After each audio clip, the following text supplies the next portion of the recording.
Vamos à série Igreja nas Casas, quarto episódio. Primeiro episódio eu preguei, segundo o Benhur, terceiro a Aline, e o quarto eu vou encerrar agora com a Igreja nas Casas. E eu não vou deixar esse desespero só para mim, porque eu tenho me desesperado com algo. Minha alma tem andado aflita com isso, sou sincero com vocês, com a maneira como as pessoas estão conduzindo as suas casas, com a maneira com que as pessoas estão lidando com ter igreja em casa, ou não ter igreja em casa, ou não ser igreja em casa. Isso está me deixando desesperado. Por quê?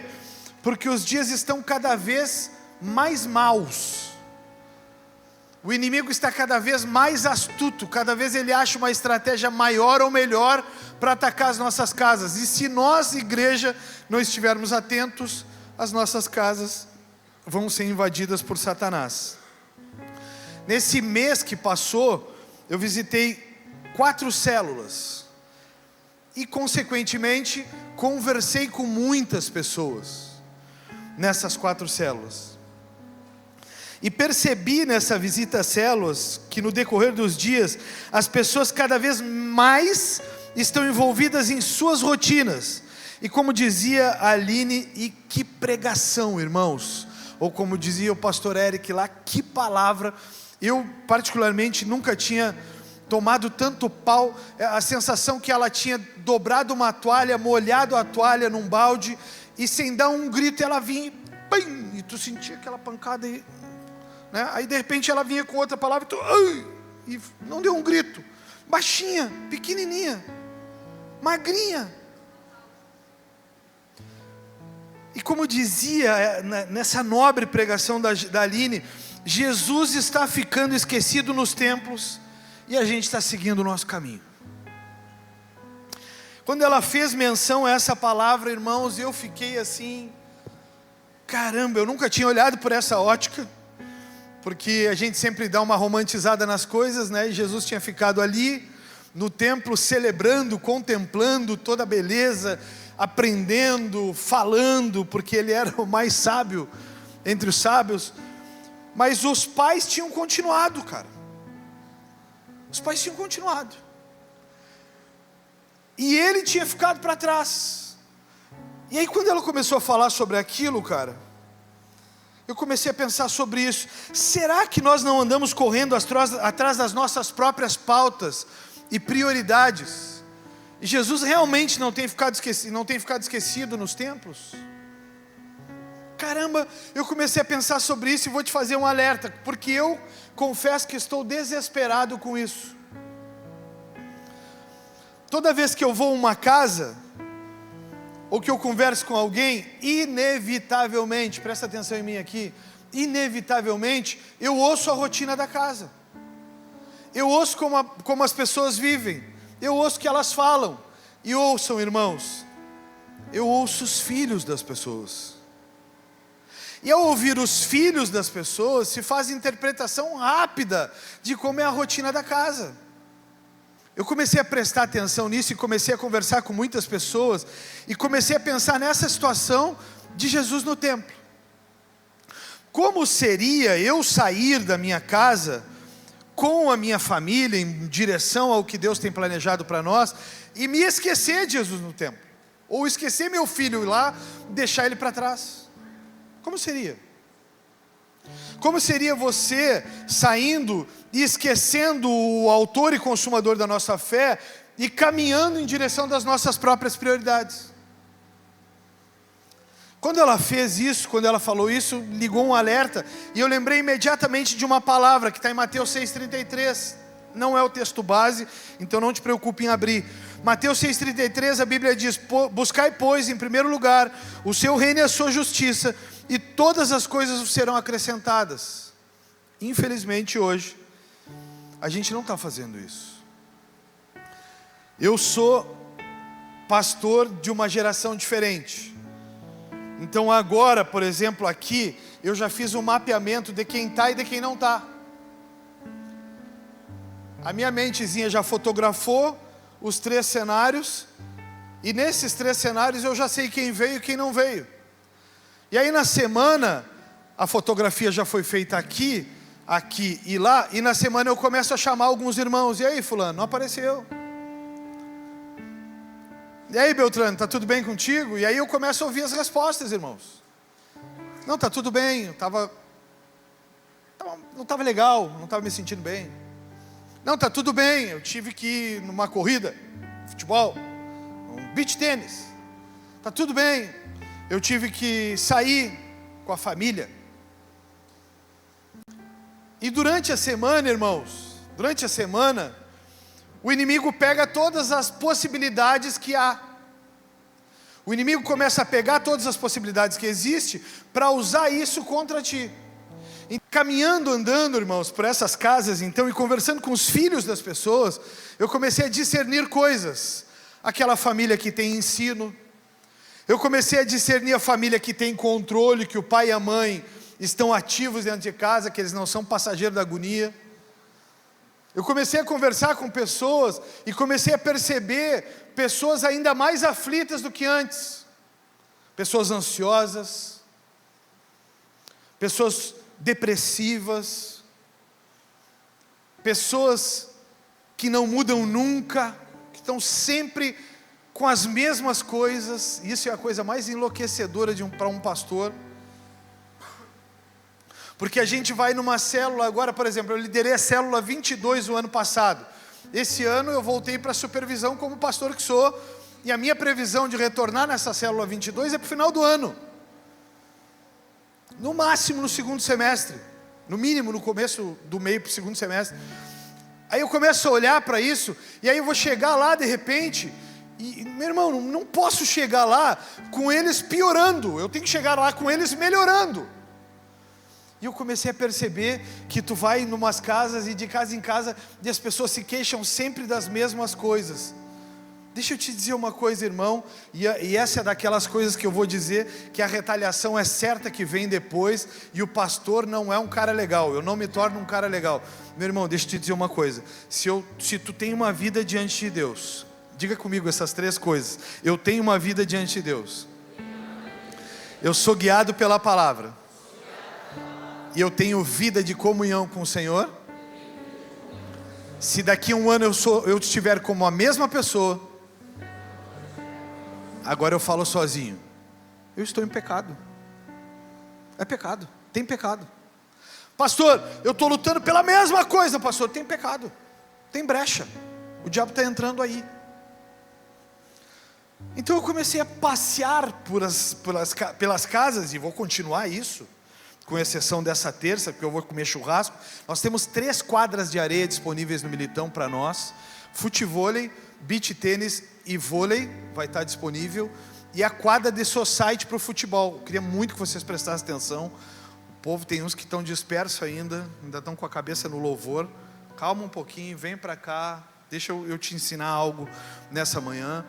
Nós vamos ter 4 ambientes para a gente celebrar, e eu queria muito que vocês se unissem e fizessem um churrasco junto comigo lá, que eu vou estar lá comendo churrasco e vou estar celebrando esse dia. Voltando aqui, então eu passeio por lugares, e daqui a um ano eu volto, a pessoa está exatamente a mesma coisa. Meu irmão, é pecado, tem pecado dentro da tua casa, tem pecado dentro da tua vida, e precisa ser combatido, porque Deus, Ele nos transforma de dentro para fora. Ah, pastor, eu não consigo vencer isso, eu não consigo vencer aquilo. Tem coisas que são hereditárias. Eu herdei do meu pai e da minha mãe. Meu pai e minha mãe eram assim. Maldição hereditária, precisa ser quebrada.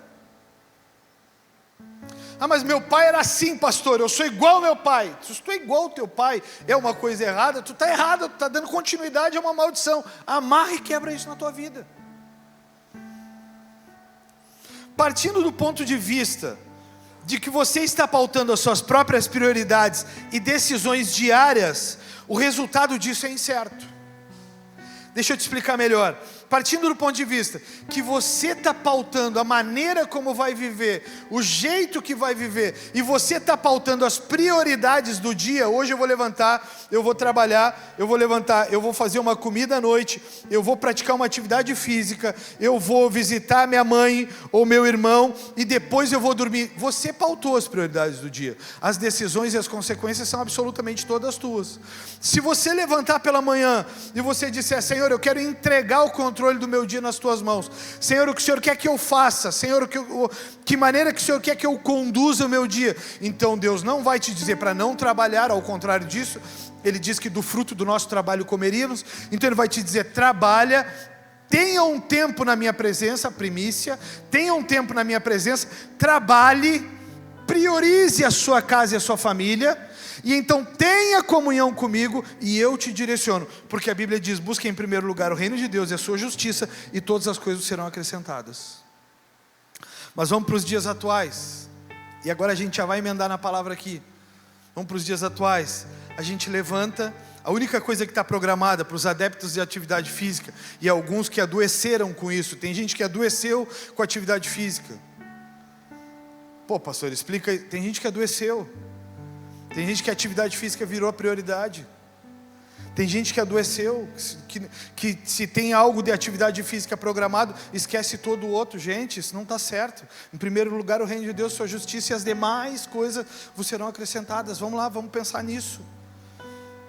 Se você é esse tipo de pessoa, você não vai conseguir priorizar a sua casa.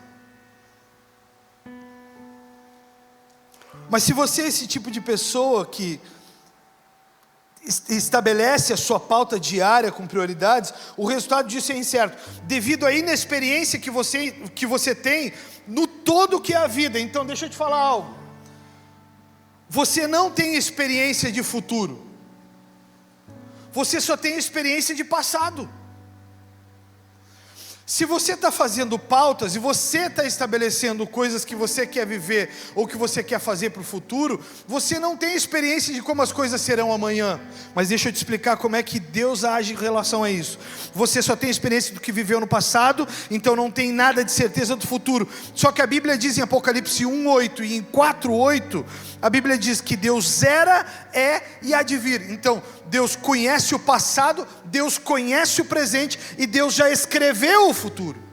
Vocês entenderam, irmãos? Eu vou chegar na igreja nas casas, tá? Tem gente que conhece o passado e aí tem coisas que não quer voltar a ser e fazer. Vive um presente cometendo erros e aí não quer continuar, e estabelece pautas e prioridades para o futuro sem consultar a Deus. E aí é que nós chegamos no grande erro, porque Deus era, Ele é o sopro de vida, Ele criou todas as coisas, Deus é, Deus está aqui e Ele escreveu esse dia. Todos os teus dias, digam isso comigo pelo amor de Deus, todos os meus dias estão escritos no livro da vida. Então Deus era, Ele é, Ele já escreveu o dia de hoje. Eu é que preciso discernir o desejo dEle para hoje. Eu é que preciso discernir qual é a pauta de Deus para a minha vida hoje, para não dar errado amanhã. Vocês entenderam, irmãos? E a Bíblia diz que Deus é aquele que era, é e é aquele que há de vir. Então Ele já está escrito o futuro, e Ele já sabe no futuro o que vamos viver e o que vamos fazer. Mas por causa dessa frase alemã, Ele nos deu o livre-arbítrio. E eu acho que aí é um roubo do livre-arbítrio. Ele nos deu a decisão de pautar aquilo que nós queremos fazer, mas nos deu também o direito à consequência disso. Então, baseado nisso, irmãos, eu vou atualizar o padrão de uma casa-igreja. Eu vou atualizar o padrão bíblico de uma casa-igreja. Porque, para mim, a gente se perdeu em algumas coisas. Tem gente que olha para mim, olha para a Lidiane e diz assim: eu queria viver na paz que vocês vivem, vocês não sabem como é que eu vivo. E eu não falo, irmãos, mas deveria falar, porque eu não falo porque eu acho que é grosseria. Mas, às vezes me dá vontade de dizer: mas tu não sabe o preço que eu paguei para chegar até aqui. Tu não sabe o preço que eu pago diariamente para chegar até aqui. Tu não sabe como é mais fácil tomar decisões pautadas no eu. Tu não sabe como é mais fácil. Ah, tu não sabe, irmão, do que é entrar em terras americanas e receber uma palavra que teu lugar é ali. Tu não sabe o que é o desejo de chegar lá e só enriquecer como todo mundo enriquece, mas entrando de forma ilícita, ilegal. Ah, tu não sabe o preço que eu pago para viver a paz que eu vivo hoje em dia. Pastor, tu não tem problemas? Mas eu tenho muitos. Mas eu aprendi a viver em paz em meio às guerras. Essa é uma frase minha, não pode roubar. Eu aprendi a viver em paz em meio às guerras. Eu aprendi a encontrar a paz, como dizia o apóstolo Paulo, eu tanto sei ser humilhado como exaltado, eu tanto sei viver na escassez como na riqueza, no luxo, eu tanto sei, eu aprendi. Esses dias eu estava conversando com alguns irmãos, e um deles estava numa mesa lembrando de uma fase, a fase que eu saí do Banco Bradesco. A fase que eu saí do Banco Bradesco, meu vale-refeição era metade de todo o salário que eu tinha. Só o meu vale-refeição era metade de todo o salário que eu tinha atualmente. Eu passei imediatamente a comer com muita dificuldade. Eu passei imediatamente a cortar muitas dificuldades. E tinha um irmão que aparecia quase toda semana lá em casa, irmãos. É uma coisa como o diabo se levanta. Ele ia comer comigo toda semana, um dia da semana. Provou da escassez. Eu aprendi a viver em paz tendo muito, eu aprendi a viver em paz tendo pouco. A palavra de Deus, e aí sim eu quero que você abra a sua Bíblia em Mateus capítulo 7, 24. E isso é uma palavra que eu vou dar sequência ao que foi falado pelo Ben-Hur na Igreja das Casas. O modelo de uma casa saudável nasce de uma casa firmada sobre a rocha. Então nós não podemos quebrar esse padrão que o Ben-Hur estabeleceu aqui, porque é um padrão divino. Não há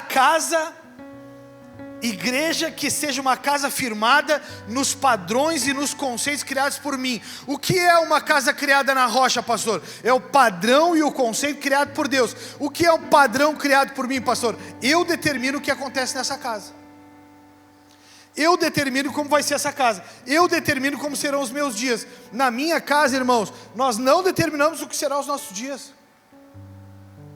Na minha casa, deixa eu te dizer para não parecer hipocrisia, na minha casa nós temos uma palavra, nós estamos diariamente pagando preço por causa dessa palavra. Na minha casa, irmãos, nós temos estabelecido o que Deus quer para nós, e nós estamos diariamente pagando preço por essa palavra que nós temos. Com isso, eu tive que sustentar essa palavra, abandonando a minha carreira profissional. Com isso eu tive que sustentar essa palavra, limitando algumas coisas. Esses dias a pastora teve um pensamento que eu julguei diabólico. Mas era um pensamento voltado para fazer o que é certo. O pensamento dela era bom, a atitude dela era maravilhosa. Estabeleceu-se por uma entrevista, por uma segunda entrevista com um advogado nos Estados Unidos, que para nós termos o visto americano de trabalho, porque ninguém pode ir para lá viver pelo ar ou pela luz, estabeleceu-se que nós tínhamos que dar uma entrada de $10.000. Se você quer me abençoar, recebo agora. Para eu começar essa conversa, de começar uma igreja nos Estados Unidos, para começar o papo, eu tenho que começar o papo dando $10.000 para o advogado entrar com o processo. Começar a conversa. Não tem ninguém voluntário a dar $10.000 aí para mim agora? Seguimos então em oração. Ela teve uma ideia genial que eu julguei diabólica. Ela me disse: amor, eu pensei em trabalhar 40 horas ou dobrar a carga de trabalho que ela tem, para pegar todo esse dinheiro e pagar um financiamento para dar entrada nos documentos. Eu disse: não, nós temos uma palavra. E você vai repetir essa frase comigo: cada casa uma igreja, cada família um sacerdote. Cada casa uma igreja, cada família um sacerdote. No cada casa uma igreja, eu disse para ela: nós não podemos quebrar essa frase, de quebrar nossa casa família, igreja, e nos preocuparmos só em trabalhar. E cada casa precisa ter um sacerdote. Então o sacerdote precisa dizer para ela: demore o tempo que demorar, custe o que custar, nós vamos nos amparar por essa palavra. Repare que ela não estava dizendo que era para mim trabalhar dobrado. ela estava dizendo que ela trabalharia dobrado. Repare que ela não estava dizendo que eu estou fazendo menos, ela estava dizendo que ela quer fazer mais. Mas para que eu tenha uma família ordenada e que essa família possa se transformar uma igreja, eu não posso permitir que o diabo entre e bagunce tudo isso, não dando tempo para mim com ela, não dando espaço para nós termos tempo de comunhão, não dando espaço para ter tempo de fazer o que tem que ser feito. Cada caso uma igreja. Então Mateus 7:24 eu te convido a ler comigo. Quem ouve minhas palavras e as pratica, repita comigo isso por favor, eu sei que isso é chato, mas é a forma que tem de tu gravar no teu cérebro essa informação. Repete comigo, todo mundo aí, que eu vou ficar enchendo o saco enquanto todo mundo não fizer. Quem ouve as minhas palavras e as pratica é tão sábio como a pessoa que constrói a sua casa sobre uma rocha firme, ou sobre um alicerce firme. Quando vierem as chuvas e as inundações e os ventos castigarem a casa, ela não cairá, pois foi construída sobre rocha firme. Mas quem ouve meu ensino, e bota a mão no ombro de quem está do teu lado aí, por favor, e permanece com essa mão aí, que ele vai sentir o peso da palavra agora. Bota aí, bota a mão. Mas quem ouve o meu ensino e não o pratica, é tão tolo como a pessoa que constrói a sua casa sobre a areia. Quando vierem as chuvas e as inundações e os ventos castigarem a casa, ela cairá com grande estrondo. Tira tua mão do ombro dele aí agora. Vocês viram o peso da palavra? Vocês viram por que eu não posso decidir o futuro sem consultar quem já conhece ele? Vocês viram por que eu não posso construir o futuro sem consultar quem antes já conhece o que está escrito? Porque eu posso estar escrevendo, Lucas, uma história diferente do que aquele determinou que eu escrevesse. E essa que pode ser a história que eu estou escrevendo diferente daquele que determinou, é a história de fracasso. E é por isso que muitas pessoas, eu tenho um cara que eu conheci que ele me disse assim, e ele me dizia com orgulho, ele me dizia assim, porque agora eu estou bem sucedido. Ele me dizia, eu já quebrei 5 empresas. Inclusive tem um pregador da nação famosíssimo que fala isso. Diz assim, eu já quebrei 5 empresas, e agora eu me tornei um homem de sucesso, porque eu já não cometo mais os erros. Sabe o que é isso? Era, não é, e não sabe o que há de vir. Só que os caras pregam isso com muita alegria e destreza. Eu já fiz, porque agora eu sou milionário. E o que é ser milionário? E o que significa ser milionário? E aí, milionário? De que vale um homem ganhar o mundo inteiro e perder sua alma? E aí eles falam, só que eles esquecem que eles construíram a sua casa sobre areia, e porque construíram sobre areia, a casa desmoronou quando veio o vento. Por quê? Porque esqueceram que ele há de vir, ou seja, ele já escreveu, ele já determinou. Deus me falou, pastora Dayana, que até que eu chegue ao dia de morar nos Estados Unidos, como é a determinação dele, eu devo ano a ano lá profetizar 7 dias, ao amanhecer e ao anoitecer. Mas eu não tenho absolutamente nada guardado, reservado para ir todo ano lá. E para ir todo ano lá custa 10 mil reais pelo menos, comendo modus operandi Walmart, marmitinha do Walmart, come, sanduichinho do Walmart come, marmitinha do Walmart come. É assim, 10 mil reais. Deus me falou, Eu não questiono essa palavra. Eu já estou vendo uma forma de comprar alfajor, de comprar alguma coisa pronta para revender aí, para conquistar o valor que eu preciso para me alimentar lá esses dias. Eu tenho que ir, é uma determinação de Deus. Ele disse que Ele é aquele que há de vir, Ele já sabe o que está escrito lá na frente. E eu é que não sei, Mateus e Daiane. E eu é que não sei, então é eu que tenho que ir lá, porque Ele já sabe. Eu preciso saber como que Ele quer. Eu preciso saber como que é, eu preciso conhecer a cultura, eu preciso conhecer o povo, eu preciso saber como eles vivem, eu preciso saber como é que o evangelho entra no ouvido deles, eu preciso saber qual é a idolatria, eu preciso saber como é que eles são diante de Deus, eu preciso saber como é que as ruas acontecem, como é que é as pessoas à noite, como é que elas se relacionam entre elas. É eu que preciso saber. Eu tenho uma palavra. Faz sentido para vocês ou não? É eu que não sei como é que tem que ser lá. Eu sei a cultura brasileira. Se Deus me mandasse abrir uma igreja em São Paulo, eu sei abrir uma igreja em São Paulo.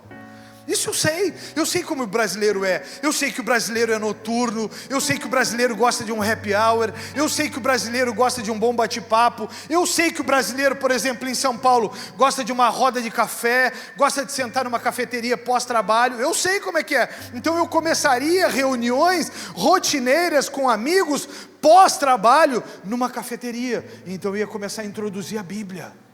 E eu ia começar a introduzir a cultura de uma igreja nas casas. Então eu ia convidá-los para ir na minha casa nas terças-feiras às 20 horas, que eu ia ter um encontro com um jantar ao final. E eu ia introduzir a palavra e os cultos começariam. Nos Estados Unidos, quando bate 20 horas, as pessoas não estão nos bares, as pessoas não estão na rua, as pessoas estão todas elas dentro das suas casas. Tu sai 20 horas, 21 horas normalmente, tu sai 21 horas nos Estados Unidos, tu não enxerga uma alma na rua. As pessoas não estão cruzando as ruas. Eu estou falando em Miami, que é o lugar onde Deus disse que é para eu abrir. As pessoas não estão cruzando rua essa hora. Aí, meu irmão e minha irmã, eu parti desse princípio, de que eu não sei como é lá, eu preciso descobrir dele que já sabe como é lá. Por que você está estabelecendo coisas, crescimento da casa, avanço da casa, aumento de como você quer que seja a sua casa, sem saber como Deus quer? Já parou para pensar que você pode estar construindo uma casa aqui, e o plano de Deus para você é no Chile? Já parou para pensar, irmão e irmã, que você pode estar fazendo a faculdade mais cara da humanidade, e Deus pode estar te chamando para cuidar dos enfermos, nos lares de acolhimento, nos asilos? Já parou para pensar?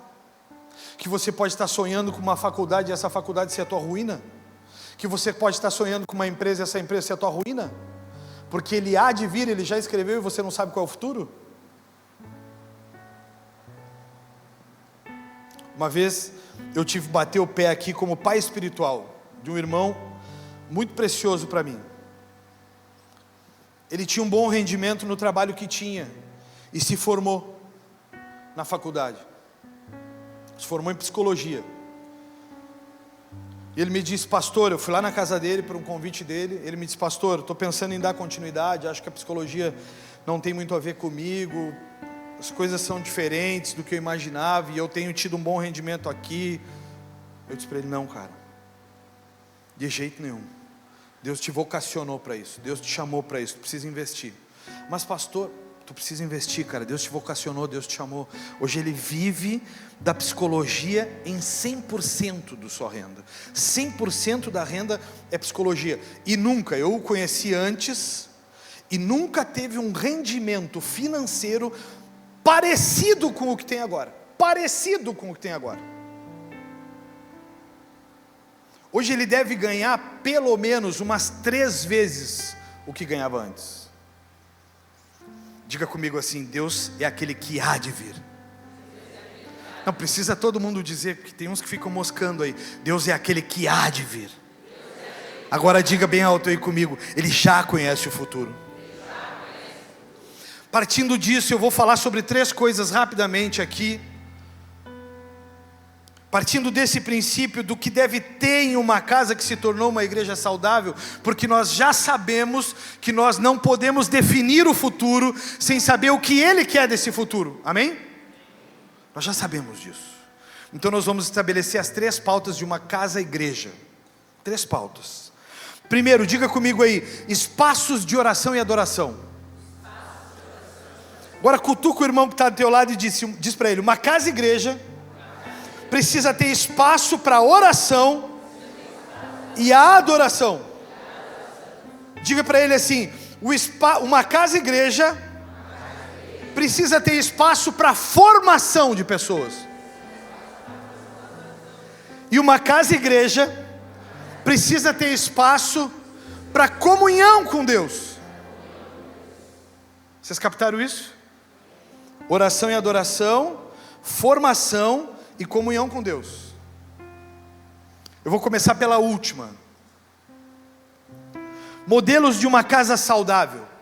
A casa que tem comunhão. Olha isso aqui é seríssimo. Por isso que eu vou começar pela última. Isso é seríssimo. Uma casa saudável tem respeito e honra a todas as pessoas que vivem na casa, para que essas pessoas possam aprender a viver em comunhão. Vocês captaram a frase aí? Então nós vamos ao primeiro ponto. Como podemos tornar as nossas casas igrejas sem antes dar a honra devida aos membros dessa casa? Uma vez que nossa casa se torna uma igreja, o modelo de hospitalidade, carinho e respeito deve ser o mesmo modelo aplicado na igreja, second house. Se você trata as pessoas com amor e zelo na igreja second house, você deve fazer o mesmo na sua casa. Se você serve a Deus em sua igreja, por exemplo, como obreiro, e aqui tem 110 obreiros, se você serve a Deus como obreiro na sua igreja, você deve servir a Deus, as pessoas, na sua casa.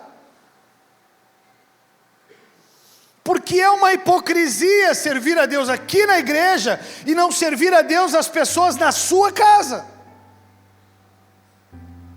E aí nós vamos começar a bater num ponto aqui meio pesado. O marido deve honrar a esposa e a esposa deve honrar o marido. E aí eu quero te dizer um negócio. Ó, disse uma irmã, disse: alerta para o marido. 1 Pedro 3,7. Da mesma forma, vocês maridos, honrem sua esposa. Sejam compreensivos no convívio com ela, pois ainda que seja mais frágil que vocês, ela é igualmente participante da dádiva de nova vida concedida por Deus. Tratem-na de maneira correta, para que nada atrapalhe suas orações. Isso é vice-versa, tá, irmãos?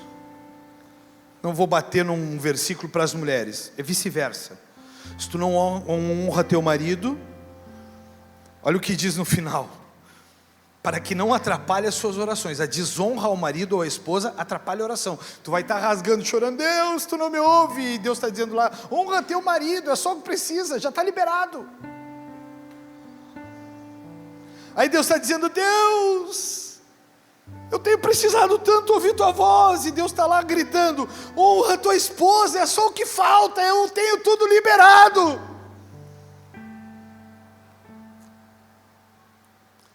Mas a gente vai dar uma batidinha, só uma batidinha, estilo Aline, magrinha, pequenininha, que não é, eu sou forgo, né? Tem gente que tornou o marido um escravo. Tem mulher que tornou o marido um escravo. E tem marido que tornou a mulher uma escrava. Fulano, pega para mim. Ciclano, tu não fez aquela coisa. Beltrano, e aquela conta? Fulano, pega lá. Fulano, as crianças. Beltrana, as crianças. Tu não viste, e o banho? Tá com a fralda suja, tu não. O cara olha para a praga do lado e fala: peste, eu te repreendo em nome de Jesus. Espírito do maligno, sai agora. Eu me casei com uma mulher de Deus. Eu não me casei com a esposa do Hitler, ditadora. Aí chega de noite, eu vou falar porque eu sou homem, não sou mulher, não posso falar como mulher. Aí chega de noite, ela passou o dia inteiro atazanando. Pega lá, faz aquilo. Cortaram a luz. Esqueci. Aí chega de noite, ela disse assim, vou falar os termos que a minha fala, tá? Porque eu também nunca fui casado com outra mulher. Graças a Deus, e nunca jamais serei também. E ela diz assim, dá um bracinho para deitar no braço. Eu tenho vontade de dizer para ela, não, te dou uma mãozinha. A minha é uma bênção, gente. Se tem uma coisa que eu não posso falar é da minha mulher. Minha mulher, ela é uma bênção. Eu fui presenteado. Véia, tá? Véia, novinha, não era essa bênção aí, não. Gente, tem... É uma casa-igreja, né? Ela disse que melhorou. É uma casa-igreja. Gente, tem marido causando o estresse da esposa. Tem esposa causando o estresse do marido. O cara chega em casa cansado, fadigado, enlouquecido com as traições que acontecem no trabalho, chateado com tudo que está acontecendo, porque ele queria dar um carro maravilhoso para a viagem, ele quer programar a viagem dos sonhos, mas chega no final do dia, ele se sente incompetente, porque ele não conseguiu proporcionar essas coisas, então ele só precisa chegar em casa e ter paz, e a mulher começa a gritar, incomodar, encher o saco. Tu viu? O fulano, a Beltrano, o ciclano. Ah, inferno, sai fulano, Beltrano, ciclano da minha casa, não quero que ninguém entre hoje, quero ficar sozinho contigo. A minha trabalha numa escola com crianças com necessidades especiais. E como vocês bem sabem, eu pago um preço altíssimo para ser pastor da igreja e preciso amanhã, segunda-feira, às 8 horas da manhã, estar sentado na minha micromesa. Minha mesa tem 1 metro de largura e 50 centímetros. É uma micromesa, sentado na minha micromesa às 8 horas da manhã, lendo, estudando, programando as coisas, até às 11. Às 11 eu paro tudo para fazer comida, para meio-dia elas chegarem, está tudo pronto, a cama arrumada.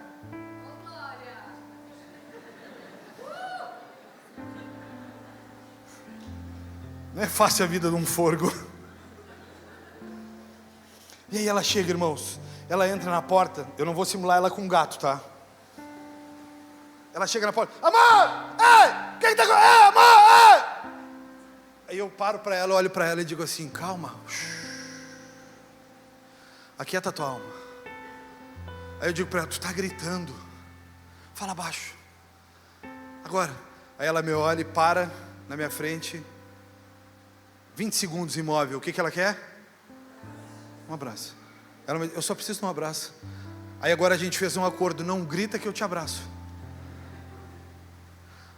A mulher quer chegar em casa, ela quer ter paz. O homem quer chegar em casa e ele quer ter paz. Uma casa da habitação do Senhor, não, Deus não habita em meio à confusão. Toda vez que vai conversar é uma discórdia. Eu não sou assim, eu não penso assim. Ui, eu não quero isso.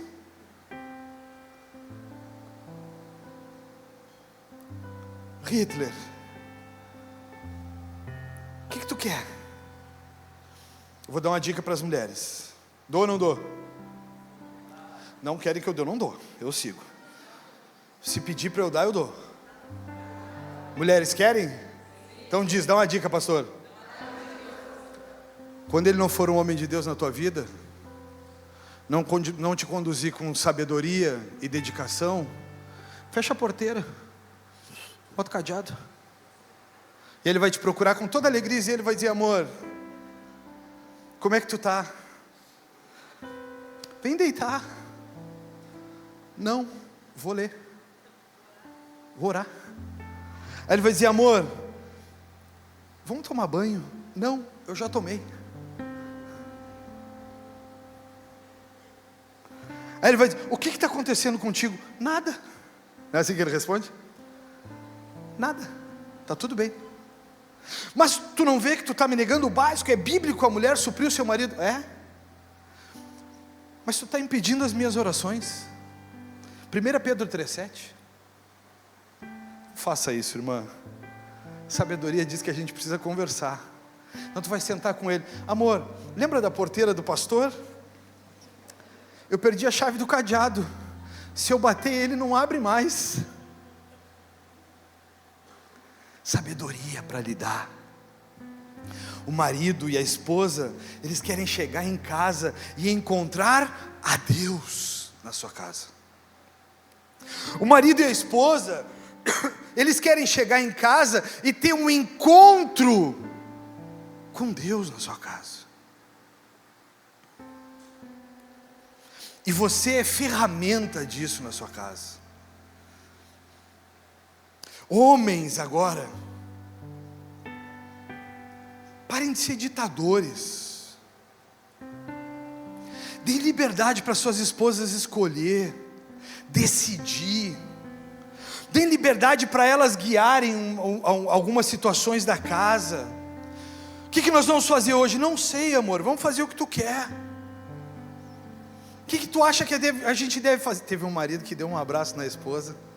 Eu acho que ela falou que perdeu a chave. Ele chamou ela. E a nega foi quietinha do lado ali. Ficou aqui, ó. Amor, deixa eu te falar algo.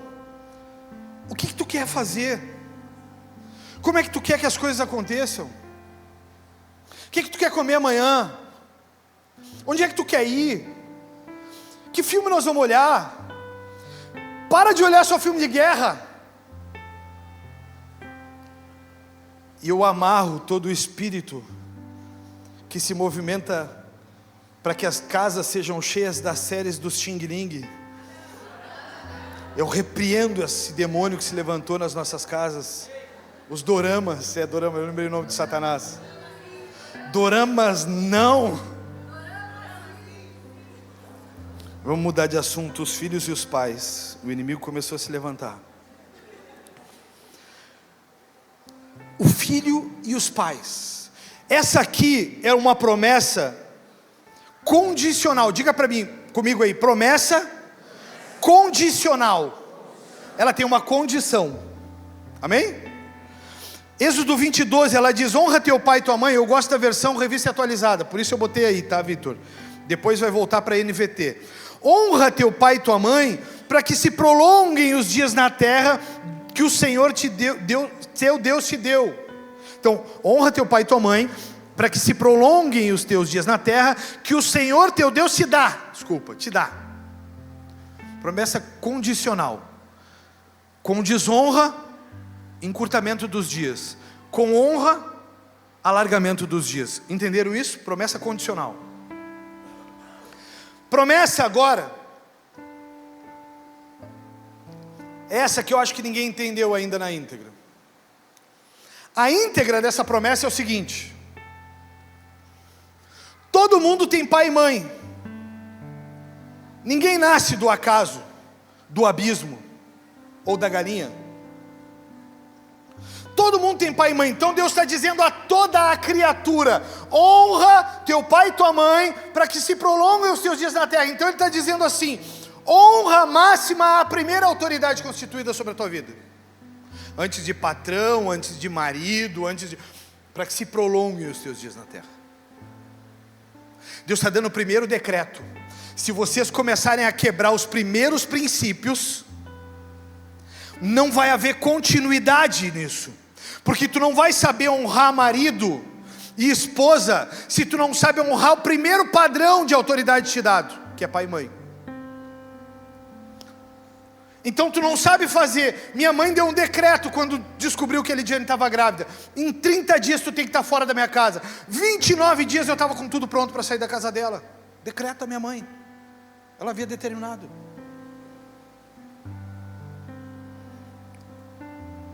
Os pais e os filhos.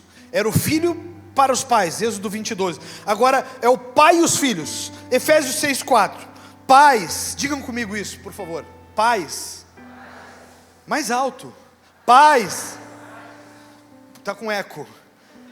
Pais, não tratem seus filhos de modo a irritá-los. Antes eduquem-nos com a disciplina e a instrução que vem do Senhor. Para aí, a coisa mudou. Agora o respeito está dizendo, divino, que os pais precisam honrar os filhos, dando a eles educação básica.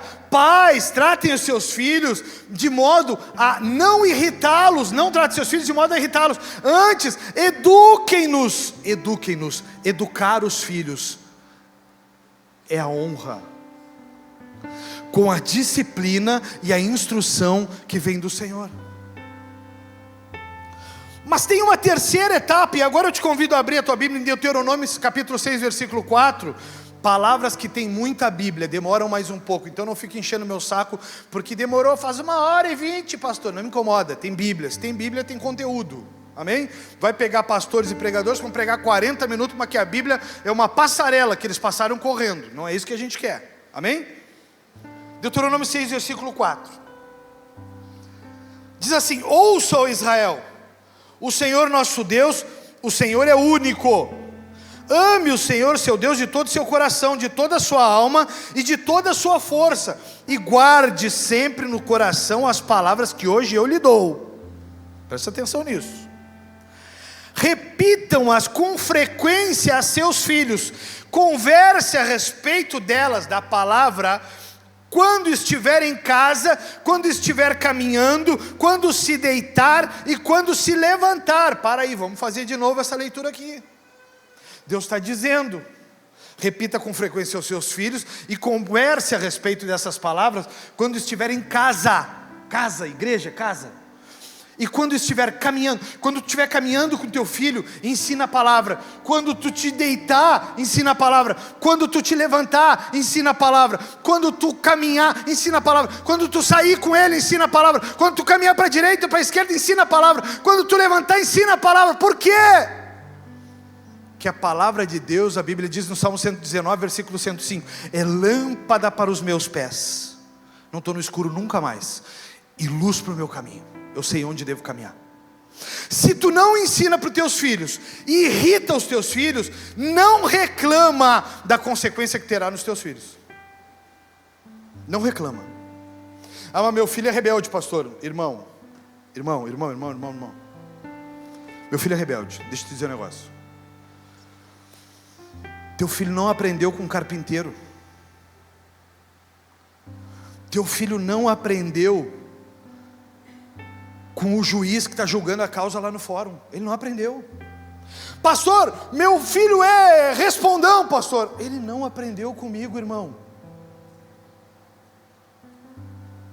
Irmão, ele não aprendeu. Ele não aprendeu. Pastor, o meu filho não come nada que preste, pastor. Ele não aprendeu comigo, irmão. Ele não aprendeu comigo. Meu filho odeia legume, pastor. Odeia fruta, pastor. Irmãos, ele não aprendeu comigo. Ele não aprendeu comigo. Aí Deus está dizendo, pode repetir lá a palavra, por favor, Vitor. Deus está dizendo, converse a respeito delas quando estiver em casa, quando estiver caminhando, quando se deitar, quando se levantar. Converse a todo tempo. Meu filho, deixa eu te dizer um negócio. Não faz isso. Não caminha por esse caminho. Não vai por esse caminho. Meu filho, não faz aquilo outro. Meu filho, não anda nisso. Meu filho, não faz aquilo outro. Versículo 8. Amarre-as as mãos e prenda-as à testa como lembrança. Escreva nos batentes da porta de sua casa e em seus portões. Olha o que Deus está dizendo.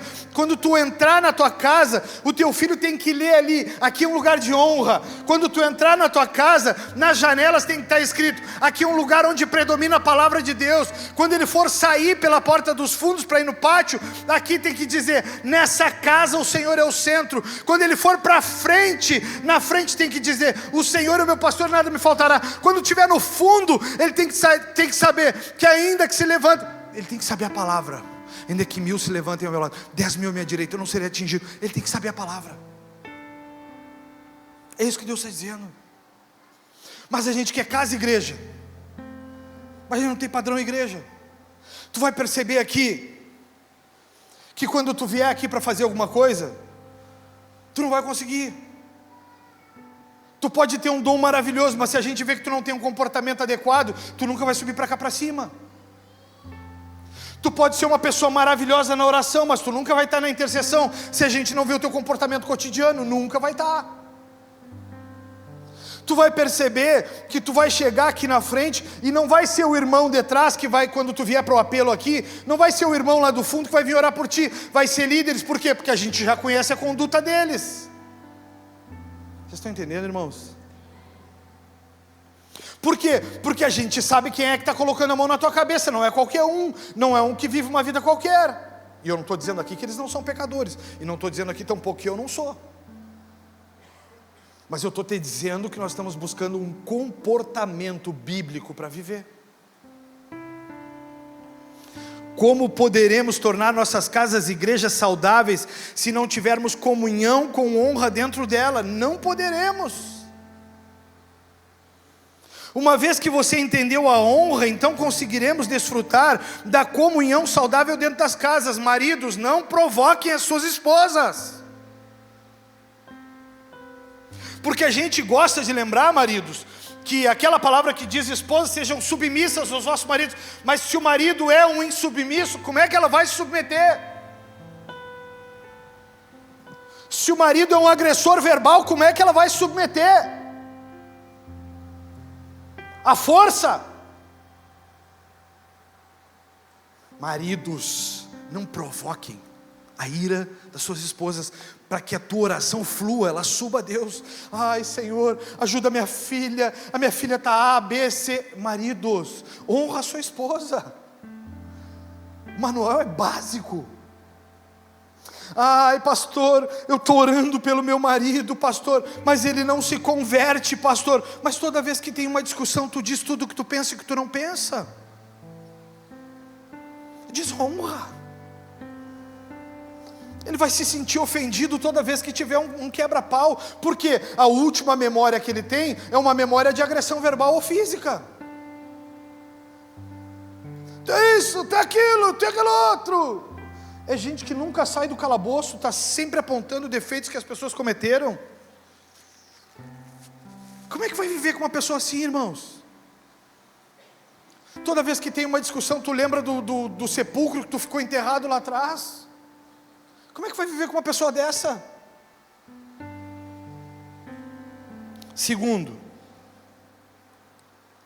formação. Segundo ponto de uma casa-igreja. Uma casa-igreja, ela tem que ter formação. Tem que formar os filhos. Tem que formar a conduta do marido. Tem que formar a conduta da esposa. A palavra de Deus deve ser o guia de toda a casa estruturada. Percebi nos últimos dias que não tem leitura em uma grande parte das casas, irmãos. Irmãos, as pessoas não leem. Isso é enlouquecedor, irmãos. É enlouquecedor. Deus te deu um manual. Há 2000 anos estão tentando combater o manual e tu não lê o manual. Isso pirou minha cabeça nessas rotinas de célula aí. Pirou minha cabeça, isso enlouqueceu minha cabeça. Isso enlouqueceu. Eu li, mas é que essa semana foi mais corrido. Eu leio, mas é que essa semana estava mais complicado. Eu leio, mas é que o meu filho. Eu leio, mas é que a minha mãe. Eu leio, mas é que meu pai. Eu leio, mas...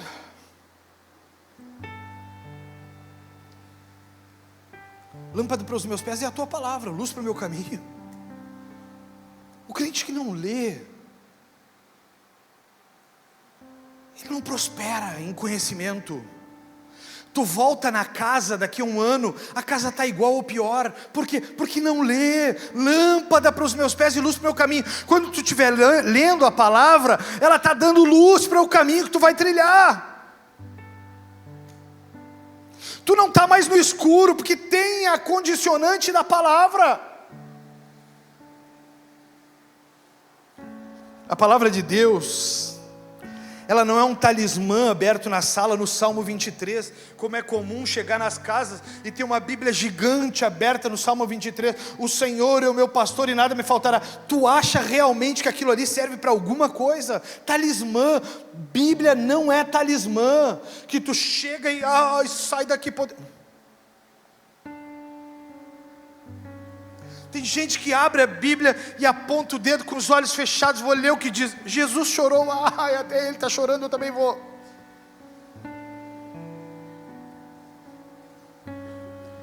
Ai, hoje Deus vai falar comigo. Ai, se tu tivesse chegado a tempo, Lázaro não teria morrido. Se até ele fracassou, é por isso que eu estou fracassando. Oi, ele vai ressuscitar agora. Eu não me atrasei, eu deixei que se cumprisse. Bíblia aberta, Bíblia fechada dá nisso. Falso entendimento, falso engano. É isso, irmãos, é isso, irmãos. Eu fico muito atento ao que eu estou ouvindo das pessoas.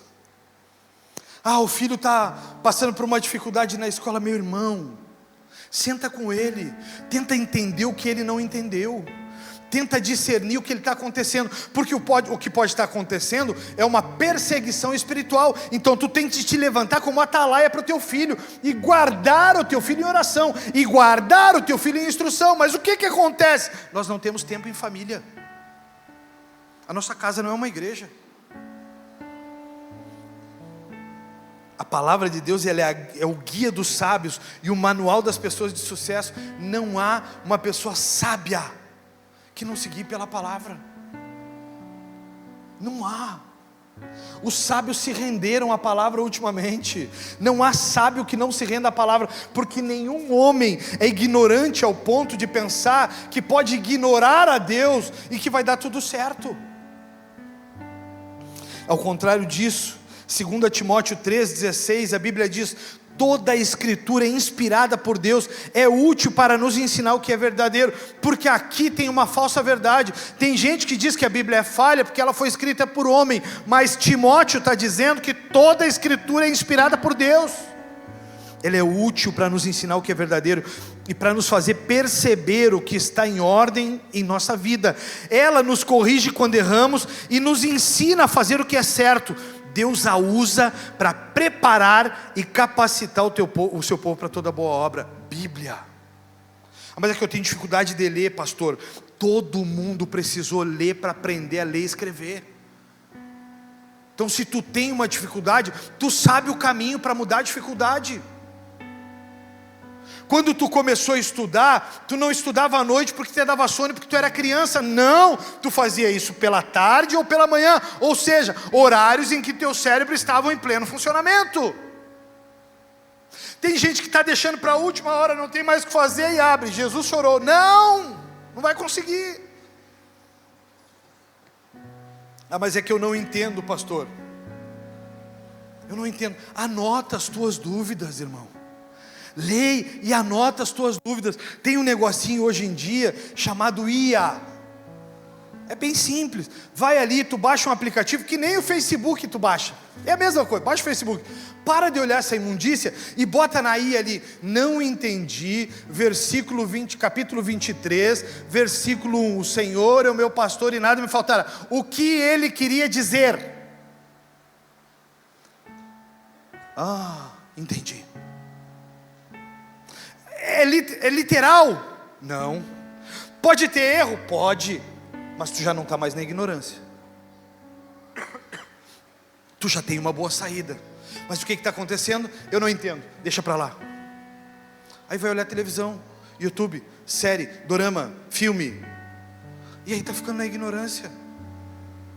A igreja da tua casa não está crescendo. Uma casa-igreja não prospera sem a luz da palavra de Deus. Salmo 119, versículos 103, 104, 105.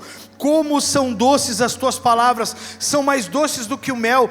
Tuas ordens me dão discernimento, por isso odeio todo caminho falso. Tua palavra é lâmpada para os meus pés e luz para o meu caminho. Prometi uma vez e volto a prometer: obedecerei aos teus justos estatutos. Palavra. Tem gente que fica chateada quando eu prego algumas coisas aqui. Deixa eu te dizer, eu tenho uma obrigação aqui, irmão e irmã. Eu tenho uma obrigação de pregar a palavra. E quando eu prego a palavra, ela pode agredir os teus ouvidos. Quando eu prego a palavra, Laírton acaba de me mandar uma palavra que Deus deu a eles aqui na intercessão. Laírton, pode me reenviar ela aí?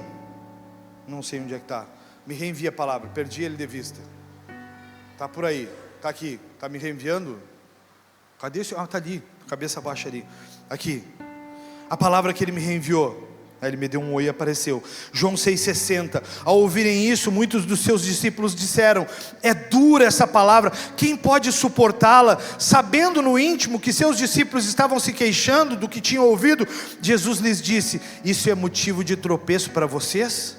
Que acontecerá se vocês virem o Filho do Homem subir para onde estava antes? O Espírito da vida, a carne não produz nada que se aproveite. As palavras que eu disse são Espírito e vida.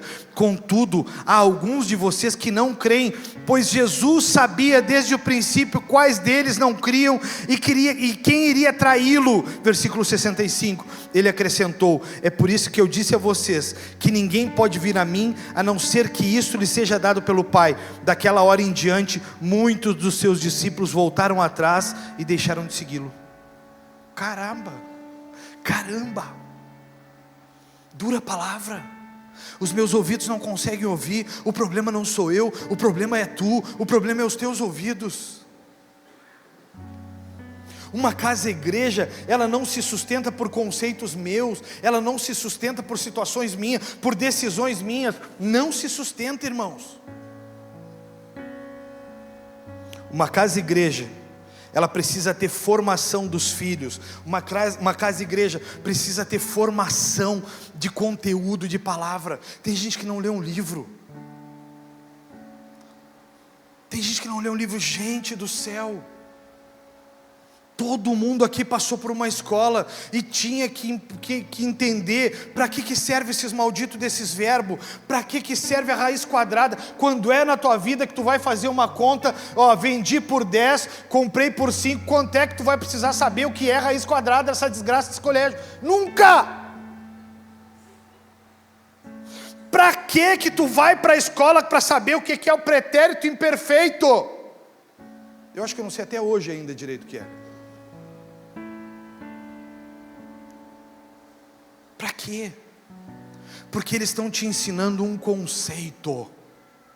E nesse conceito, tu tem que ter um conhecimento amplo. Então tu sabe o que é raiz quadrada, porque a raiz quadrada te faz pensar mais amplo. Tu sabe o que é conjugação verbal, porque ele te faz pensar de forma ampla. Tu aprendeu isso na escola. Agora tu quer chegar aqui e tu quer ter todas as colheitas que eu já tive em 30 anos de evangelho. Tu quer chegar no meu lugar e tu quer dizer, sem ler a palavra, sem pegar um manual, sem saber a raiz quadrada. O cateto da hipotenusa. Fui longe, agora fui longe, eu sei, reconheço. Quem souber o que é cateto da hipotenusa, eu dou um livro, Diário da Jornada de Fé. Tu sabe, Vitor? Meu Jesus, tu sabe também? Meu Jeová, perdi 2 livros. R$120 o ano. Tu sabe? 180 reais o ano. Ah, pode parar. Tá boa essa palhaçada. Só o primeiro. Casas que são igrejas, elas precisam ter espaços de adoração. Você pode dizer isso comigo? Casas que são igrejas precisam ser espaços de adoração. Sabe por que eu escrevi isso aqui, Mateus? Pastor Mateus, sabe por quê? Porque a grande maioria das casas, para eles o buscar a Deus é o louvor que eles estão ouvindo. Não é. Louvor, ele é uma oração cantada, que muitas vezes tu não entende o conceito do por qual está sendo cantado. Louvor, mas eu levanto todos os dias e na minha casa só tem louvor. Oi, e daí? Porque o louvor sem adoração, ele entra como uma canção e sai como um conteúdo que tu não administrou e não adquiriu.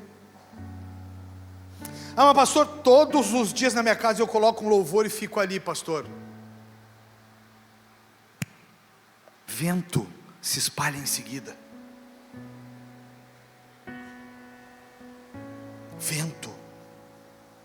O louvor, ele é muito bom quando ele é uma oração com adoração. Então eu me rendo e aquilo que eu estou ouvindo e cantando, eu estou rendendo a Deus como uma oração. Então, quando eles estão cantando aqui, eu estou rendendo, tu és, por exemplo, esse louvor. Foi magnífica a ministração de louvor aqui. foi maravilhoso. Tu és aquilo que a minha alma esperou. Tu és fonte da vida. Será? Será que é mesmo? Será que é fonte da vida? Ou fonte da vida são os teus conhecimentos, a filosofia, os livros que tu está lendo fora do conteúdo cristão? Será que é? Será que essa oração não se tornou uma mentira? Será que essa oração que tu está fazendo e cantando, ela não é uma inverdade para você, e você está profetizando uma mentira dentro da sua própria casa? Vocês sabiam que não é tudo que é louvor que eu canto? Não é. Eu ouvi um louvor que eu amo de paixão. Quem já pisou no Santo dos Santos em outro lugar não sabe viver. Já ouviram esse louvor? Quem já ouviu? Levanta a mão. Mentira. Esse louvor é mentira. Porque um monte de gente que eu acredito que já foi no Santo dos Santos e já pisou, se é verdadeiro a pisada no Santo dos Santos, quem sou eu para julgar? Mas tem um monte de gente que já teve uma vida com Deus maravilhosa e que hoje está no inferno, que está pisando no inferno. Quem já pisou no Santo dos Santos em outro lugar não sabe viver. E onde estiver, clamar pela glória, a glória de Deus. Será que é a glória de Deus? Será? Uma casa deve ser sua casa deve ser literalmente uma igreja, e ela foi chamada para ser o que é realmente uma igreja, porque igreja não é isso, igreja é casa de oração. Se a sua casa foi chamada para ser uma igreja, então ela precisa ser uma casa de oração. E uma casa de oração, as casas de oração são igrejas com isso. É impossível tornar sua casa uma igreja sem que sua casa seja dedicada à oração e adoração. Não tem como acontecer. Nós, a igreja do Senhor, precisamos aprender que não nos movemos para nenhum dos lados sugeridos, seja por proposta de trabalho, sejam convites irrecusáveis, sem que na oração tenhamos o sim de Deus. Nós somos o seu povo e precisamos da sua direção. Nós não vamos para lugar nenhum sem lhe orientar. Ah, mas é que pareceu o pastor que era, mas ele não disse sim. Mas é que eu disse, pastor, se amanhã amanhecer ensolarado, mas está escrito há uma semana pelos caras da meteorologia que vai nascer ensolarado. Mas é que se amanhã o galo cantar 3 vezes, ele canta todas as madrugadas 3 vezes. Mas é que se amanhã eles me ligarem, irmão, tu colocou a proposta de adesão ao emprego, eles poderão sim te ligar. E é pela sua capacitação, não é pelo que Deus ordenou ele. Eu te digo agora, Sabrina, empregue o seu fulano. Não, tu te ofereceu, tu mandou currículo, tu deu capacitações que eles querem usar, eles vão te chamar. Se eles não te chamarem, é pela tua incapacidade. Mas a gente acredita que as coisas acontecem assim. E aí a Bíblia em Mateus 6,5, para acabar, pode subir o louvor aqui, em Mateus 6,5 está escrito o seguinte: quando vocês orarem, não sejam como os hipócritas, que gostam de orar em público, nas sinagogas e nas esquinas, onde todos possam vê-los. Eu lhes digo a verdade, eles não receberão outra recompensa além dessa. Mas quando orarem, cada um vá para o seu quarto, feche a porta e ore ao seu pai em segredo. Então seu pai observa em segredo e os recompensará. Ao orar, não repitam frases vazias, louvor que não faz sentido na tua vida. Não repitam frases vazias, sem parar como fazem os gentios. Eles acham que se repetirem as palavras várias vezes, suas orações serão respondidas. Não sejam como eles, pois seu pai sabe exatamente do que vocês precisam, antes mesmo de vocês pedirem. Vocês podem repetir esse versículo comigo? Pelo amor de Deus. E se tu puder olhar para quem está do teu lado, diga para ele assim: não sejam como eles, pois seu pai, Deus, sabe exatamente o que vocês precisam, antes mesmo de pedirem. Fez sentido para vocês ou não, irmãos? Porque a gente está pedindo um ao outro, a gente está declarando coisa vazia, porque a gente não sabe como pedir, e quando pede, pede mal, pede para próprio entendimento, para próprio conhecimento, pede para próprio crescimento. Não é isso que Deus quer. Deus quer que você cumpra o propósito dele na terra. Essa palavra contém uma promessa para quem ora: se orarmos, Ele que nos ouve em secreto nos recompensará. Mas se orarmos com o coração quebrantado e contrito, rendidos ao Senhor. A tua casa e igreja, muitas vezes não estão acontecendo coisas, e tem gente achando que a casa está bem, porque está prosperando financeiramente. Não é isso. Não é isso, porque se tu não for dizimista, também a tua casa pode estar não, ela está desabrigada, vai acontecer alguma coisa. Pastor, está profetizando? Não, eu estou transliterando a Bíblia, porque a Bíblia diz que quem não dizima rouba. O que é aqui, advogada de criminalista? Quem rouba, a condenação é o quê? De 4 a 8 anos de prisão. É cadeia. Por que vocês acham que aqui quem rouba vai ser diferente? Não vai dar nada? Vai ficar tudo bem? Deus é maravilhoso.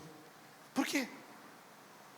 Por que vocês acham que ao não fazê-lo vai ficar tudo bem? Por que vocês acham que sendo crente, lendo a palavra, pegando o manual, tornando as nossas casas e igrejas, nós roubarmos algo do Senhor, Ele vai deixar como tudo bem? Dura palavra essa, hein? João 6,60. A gente precisa acordar, porque é um modelo de casa que eu quero que vocês abram aí para a gente encerrar. Atos 10, versículo 1. E em 10 minutos eu ainda quero te chamar para orar aqui na frente.